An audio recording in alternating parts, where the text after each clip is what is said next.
ఇప్పుడు ఫిబ్రవరి వాళ్ళకి చూద్దాం. Sensitive, over sensitive, proudly sensitive. ఏదైతే జనాలు పట్టించుకోరో వీళ్ళు దాన్ని 2-3 రోజులు ఆలోచించి మరీ టైం అంతా వేస్ట్ చేసుకుంటారు. సార్ లవ్ వీళ్ళు ఎట్లయినా ఫిబ్రవరిలో పుట్టారు కదా, సో లవ్ అవసరం లేదు. ఇన్ కేస్ మనకి లవర్ ఉన్నా కరెక్ట్ ఫిబ్రవరి 14th రోజు కట్ చేయి. స్టడీస్ లో ఫుల్ టాపర్, కానీ ఎగ్జామ్లలో మాత్రం ఏం రాయద్దు. చూడడానికి సాఫ్ట్ ఉండాలి, కాకపోతే లోపల మొత్తం కన్ఫ్యూజన్. ఏం చేయాలో ఏం చేసుకోవాలో ఏం అర్థం కాదు.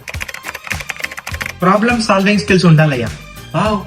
సారీ ప్రాబ్లమ్ సాల్వింగ్ స్కిల్స్ ఉండాలి, కాకపోతే అది వీళ్ళ కోసం కాకుండా పక్కన వాళ్ళకి యూజ్ కావాలి.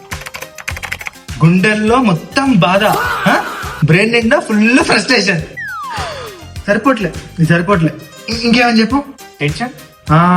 Tension, love tension, family tension, studies tension, job tension, అన్ని టెన్షన్లు రాశాయి.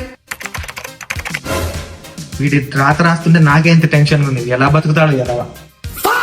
నెక్స్ట్ మంత్ వాళ్ళ గురించి చూద్దాం ఇంకా తొందర. కానీ సార్ ఫెబ్ మొత్తం అవ్వలేదు, 31st వాళ్ళది ఇంకా మిగిలే ఉంది కదా.